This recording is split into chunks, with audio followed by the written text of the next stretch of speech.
প্রথমবার সিকিম বেড়াতে গেলে বাকেট লিস্টে থাকে নাথুলা ছাঙ্গু লেক। সেই তালিকা থেকে বাদ যায় না বাবা মন্দিরও। হাড় কাঁপানো ঠান্ডার মধ্যে নিঃশ্বাস নিতে সমস্যা হলেও কোনোভাবেই বাদ দেওয়া যাবে না বাবা মন্দিরকে। সিকিমের এই রুটে বেড়াতে গেলে বাবা মন্দিরে 12 মাস পর্যটকদের ভিড় লেগে থাকে। মন্দির ঠিকই, কিন্তু সেখানে কোনো ঈশ্বরের বাস নেই। তিনি না থেকেও রয়েছেন, তিনি এখনো পাহারা দিয়ে চলেছেন দেশের সীমান্ত, এমনটাই বিশ্বাস করেন ভারতীয় সেনারা। তিনি হলেন বাবা হরভজন সিংহ। তার স্মরণে যে মন্দির সিকিমে গড়ে উঠেছে তা পর্যটকদের কাছে জনপ্রিয় হলেও ভারতীয় সেনাদের কাছে এর আলাদা গুরুত্ব রয়েছে। সিকিম রাজ্যে দুটো বাবা মন্দির রয়েছে, একটি পুরনো সিল্ক রুটে এবং অন্যটি নাথুলার কাছে। দু জায়গাতেই বিরাজ করেন হরভজন সিংহ। মূলত হরভজন সিংহের স্মৃতির উদ্দেশ্যে তৈরি করা হয়েছে এই মন্দির।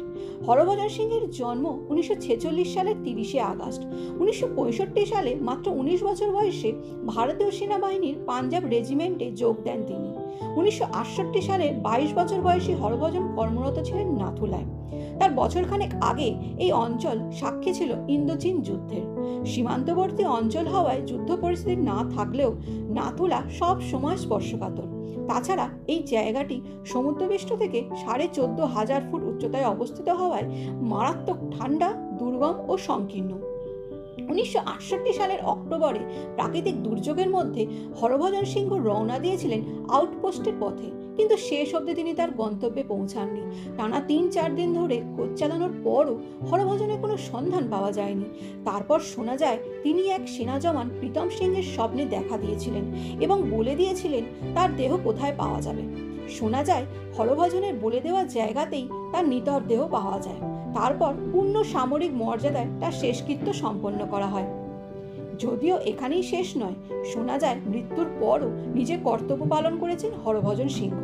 নাইট ডিউটি থাকা কোনো সেনা জওয়ান ঘুমিয়ে পড়লে তাকে চড় মেরে জাগিয়ে দেন তিনি। এমনকি শত্রুপক্ষ থেকে আসা আগাম বিপদ সম্পর্কে সেনাদের সতর্ক করে দেন। তারই অবদানের কারণে তার মাসিক বেতন বাড়িতে পাঠানো হতো। বার্ষিক ছুটিও পেতেন তিনি। তার জন্য আলাদা করে ট্রেনের সিট বুক করা হতো, তার ব্যাগ গোছানো হতো এবং 3 জন সেনা জওয়ান তার বাড়িতে সেটা পৌঁছে দিতেন। 14 বছর পরে আগেও এই রীতি পালন করা হতো। বাবা মন্দিরে হরভজন সিংহের সামরিক উর্দি জুতো সযত্নে সংরক্ষণ করা আছে। তার জন্য বিছানাও তৈরি করা রয়েছে। নাথুলায় কর্মরত সেনা জওয়ানদের দাবি সেখানে মাঝে মাঝে হরভজন সিংহ বিশ্রাম নেন এবং বিছানা এলোমেলো হয়ে যায়। একই জিনিস দেখা যায় তার জুতোর ক্ষেত্রে। জুতোতেও মাঝে মাঝে কাদা ধুলো লেগে থাকে, অথচ হরভজনের কোনো জিনিসই একচুল এদিক ওদিক করা হয় না। এই বিশ্বাস থেকেই ভারতীয় সেনা জওয়ান থেকে শুরু করে পর্যটকেরা সিকিম গেলেই ঘুরে